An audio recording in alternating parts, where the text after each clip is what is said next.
स्वागत करता हूं, अभिनंदन करता हूं। साथ ही साथ हमारे प्रदेश के प्रवक्ता श्री रमाकांत महतो जी भी उपस्थित हैं। मैं उनका भी स्वागत करता हूं और माननीय प्रदेश अध्यक्ष जी से विनम्र आग्रह करता हूं कि आज के संदर्भ में आप सबके बीच अपनी बातों को रखने की कृपा करें। धन्यवाद।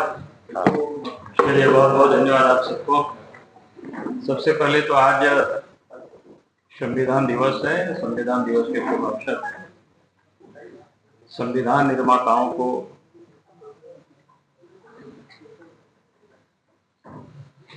बहुत बहुत बधाई है और हम सबको, जो हम सब लोगों के बीच आप नहीं रहे, तो सबको भी श्रद्धा सुमन अर्पित करता हूँ, क्योंकि भारत का संविधान इन सब लोगों ने जितना मेहनत करके बनाया और उन सबको उम्मीदें थी कि भाई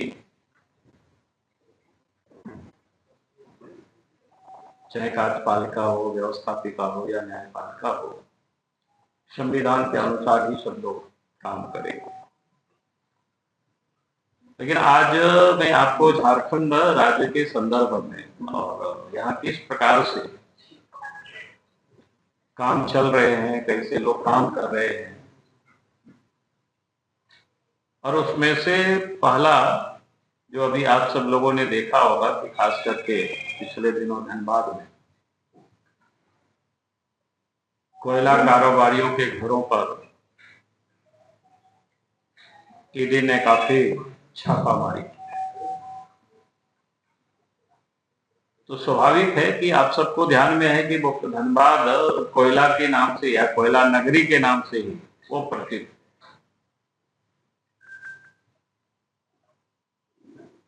और उसके बाद थोड़ी सी मैंने हकीकत कुछ जानने की हमने कोशिश की कि भाई धनबाद में हो क्या रहा है, इतना बड़ा बड़ा इस प्रकार से अचानक छापेमारी हुई। सुनते तो हम सब लोग जरूर थे और धनबाद में कोई पहली घटना नहीं हुई है, वहां कोयला की जो लूट वो पहले से ही जारी, लेकिन थोड़ा सा उसमें से मैंने अवैध व्यापार वहां शुरू से ही जोरों पर रहा है। हम सबको पता ही है कि एक दफा धनबाद में भी मैंने इस बात को बोला है और आप सब लोगों ने भी उसको लिखते रहे। ऐसा नहीं है कि मैं कोई नई बात बोल रहा हूं, लेकिन इन दिनों जो पता चला है कि वो थोड़ा सा बड़ा चौंकाने वाला है। चौंकाने वाला इसलिए, पहले हम सब लोग सुनते थे कोयला का जो अवैध जो कारोबार करता है, यानी अवैध कारोबारी होते थे, तो सब मतलब पैसे क्या कहते हैं, पुलिस प्रशासन की यहां तक लोग पहुंचाते थे। उसका कमीशन कहिए या जो भी कहिए, यानी लेन देन होता था, जो अवैध कारोबारी करता था वही पुलिस प्रशासन को या संबंधित जो कोई भी विभाग को वहां लोग पहुंचाते थे। तो एक प्रकार से उसको कह सकते हैं अवैध कारोबारी लोग कारोबार करता था, लेकिन उसका पुलिस का संरक्षण होता था या प्रशासन का संरक्षण रहता था। लेकिन आज जो जानकारी मिली है वो ठीक उल्टा मिला है, और इसीलिए मैं आप सब लोगों के साथ आज बात को सिर्फ मैं शेयर कर रहा हूं। तो ये बड़ी अपने आप में चिंता का विषय है। चिंता का विषय इसलिए कि पुलिस प्रशासन और कोल माफिया जो कोयला कारोबार से जुड़े, यानी एक प्रकार से अब साझेदारी लोगों ने कर लिया है। और साझेदारी नहीं बल्कि उससे आगे बढ़कर के जो धनबाद जैसी जगह में सिर्फ जो पुलिस पदाधिकारी हैं, एक प्रकार से अगर हम कहें कि कोयला कारोबार में शीर्ष जो पदाधिकारी है, पुलिस प्रशासन, ये सारे लोग उसमें इन्वॉल्व है, संलिप्त है। ये सबसे चिंता का विषय है। यानी आप कह सकते हैं कि सीधा सीधा इस धंधे को ये लोग संचालित कर रहे हैं। ये बड़ा खतरनाक स्थिति है। मेरे दोनों में अंतर हुआ कि पहले कोयला माफिया को हम लोग सुनते थे, कोयला अवैध कारोबारी को सुनते थे, वो लोग ये करते थे तो पुलिस को पैसा पहुंचाते थे, या प्रशासन को। लेकिन अब ये जानकारियां मिल रही है कि भाई पुलिस प्रशासन संरक्षण नहीं बल्कि ये लोग संचालित करवाते। ये बड़ा खतरनाक मोड़ पर कह सकते हैं कि राज्य की स्थिति पहुंचा। और धनबाद में जो कोयला का जो अवैध कारोबार होता है वो आप सबको पता है कि 2-3 क्षेत्र प्रमुख है। एक तो निरसा है, झरिया है, बाघमारा है। और इस क्षेत्र के अंदर क्या कहते हैं 20-25 ऐसे थाना आरोपी पड़ता है। ये जो 3 ऐसे क्षेत्र बताए और उन क्षेत्रों में छोटे बड़े 30 से 40 ऐसे क्या बोलते हैं अवैध साइट है जहां से कोयला, अवैध कोयला जहां से निकाला जाता है। और चर्चा तो यहां तक है कि भाई चर्चा है साइट को प्राप्त करने के लिए, जो हमने कहा कि 30-40 जो साइट है इन सारे इलाकों में धनबाद जिला में, उन साइट को प्राप्त करने के लिए लोग चर्चा है कि भाई हाउस से परमिशन आवश्यक होता है। अब हाउस आप लोग पूछेंगे भाई कौन सा हाउस, आप सब लोग उसको पता करें।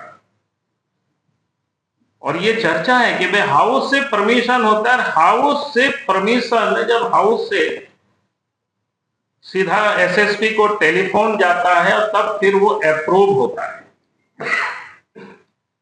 यानी काम किसको दिया जाए उसका अप्रूव होता है। अप्रूव होने के बाद भी एडवांस के रूप में लोग कहता है कि 1 करोड़ रुपया जमा करना पड़ता है और उसके बाद साइट अलॉट होता है। वो एडवांस के रूप में, जिसको बोलते हैं ना, कहीं देहाती शब्दों में कहते हैं पगड़ी, कहीं कुछ लेवी या इस टाइप के लोग बोलते हैं, तो देना पड़ता है।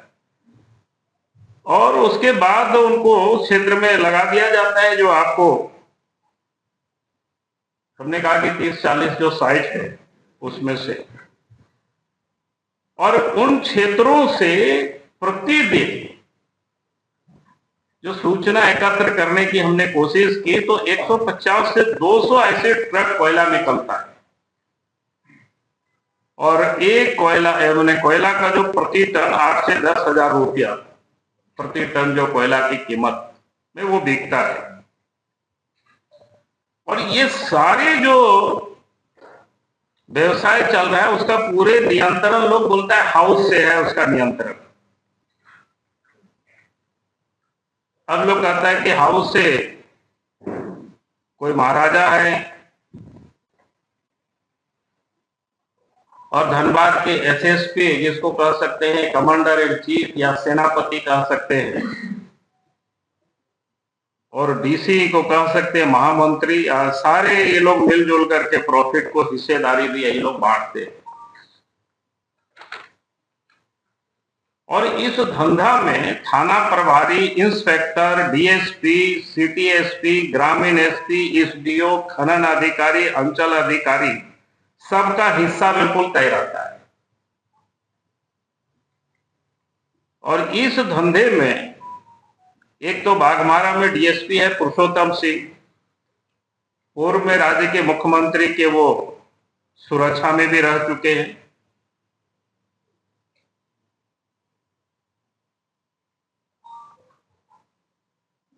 मतलब वो क्या कह सकते हैं वहां के एसपी के दाहिना हाथ है, और एक इंस्पेक्टर है अजीत सिंह, वो बाया हाथ है एसपी के वहां के।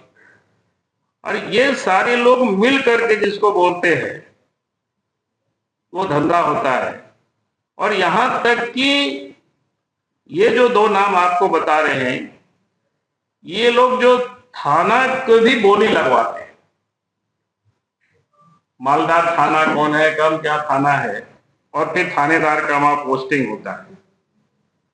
और यहां तक भी जानकारी मिल रही है कि एसएसपी को मदद करने के लिए जमशेदपुर से कोई रितेश और विकास नाम करके उनके और भी लोग को बुला रखा है, जो कि पूरे लोग वसूली करते हैं।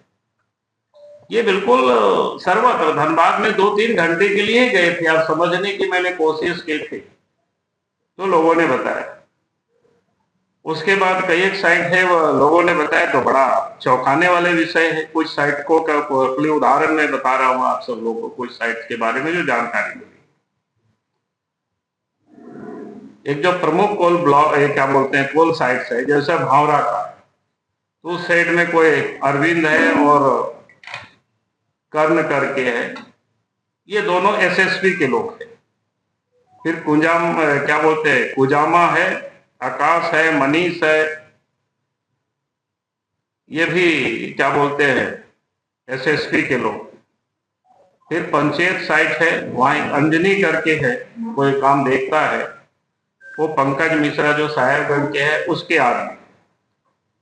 फिर निरसा में कोई संजय सिंह है, काम देखता है 2 नंबर का, कोई एसएसपी के आदमी। गोपाली चाक साइड से और बै सबारा है करके कैलाश पांडे है, वो भी कोई एसएसपी का आदमी। फिर बरोरा, तितुलमारी, जमुनिया, राम कनाली, इन 3 साइड को बाघमारा के जो डीएसपी जिसकी हमने बताया कि आपको पुरुषोत्तम सिंह खुद चलवाते हैं। इसके अलावा जीनागोड़ा, बरारी, अलगडिया, लोधना, कोई गणेश यादव है, उनका बेटा कोई बेटू है, वो काम उस क्षेत्र में देखते हैं। उसी प्रकार के सुदामदी तरफ में कोई शेखर करके है, फिर गुलाम क्रेसर है, ये सारे लोग मिलकर, और भी लोग होंगे जितना जो जानकारी मिले। तो इस प्रकार से पूरे कोल ब्लॉक उस क्षेत्र में मैंने लूटने में और भी लोग लगे होंगे। लेकिन आश्चर्य ये विषय है कि भाई पहले हम लोग सुनते थे कोई माफिया कोयला चोरी करता है और पुलिस को कमीशन देता है, थानेदार को कमीशन देता है। यहाँ तो सुनते हैं कि यही लोग सारे काम करवा रहे हैं, यही लोग बांट रहे हैं, कौन साइड में कौन काम करेगा ये। तो इस प्रकार से ये जो कोयला लूट हो रही है, और इसलिए मैं कहूंगा कि जो जानकारियां मिली है, अगर वास्तव में सरकार कहीं भी इसमें इन्वॉल्व नहीं है तो इस पर तुरंत जांच होनी चाहिए और ऐसे लोगों पर कार्रवाई होनी चाहिए। और नहीं तो यही माना जाएगा कि भाई सरकार के संरक्षण में और हाउस के संरक्षण में ये सारे काम धंधे चल रहे हैं। तो मुझे लगा कि क्योंकि विषय कोई सामान्य नहीं है, बहुत बड़ी घटना है, क्योंकि जिस प्रकार से अगर क्या बोलते हैं कि रखवाला ही अगर लूटने में लग जाए, रखवाला ही अगर सब कुछ लुटा दे, तो फिर वो जो कोई शेर या कविता वो तो मैं जानता नहीं हूँ सब, तो फिर बचाना राज्य को मुश्किल हो। तो आज ये स्थिति है। तो धनबाद क्षेत्र की जो थोड़े सा मेरे पास जानकारी थी, तो मुझे लगा कि मैं निश्चित रूप से आप सबके माध्यम से राज्य की जनता के सामने हम लाने की कोशिश करेंगे और सरकार को भी संज्ञान में हम देना चाहेंगे, ताकि सरकार इन सारी चीजों को देखे। अगर हमारी बातें बिल्कुल गलत है तो फिर कोई कोयला की वहां जो धंधे चल रहा है वो बंद होनी चाहिए। अगर वो बदसूरत उसी प्रकार से चलेगी तो हम यही मानेंगे कि भाई राज्य सरकार के मुख्यमंत्री के संरक्षण में सारे धंधा ये चल रहा है। बहुत बहुत धन्यवाद।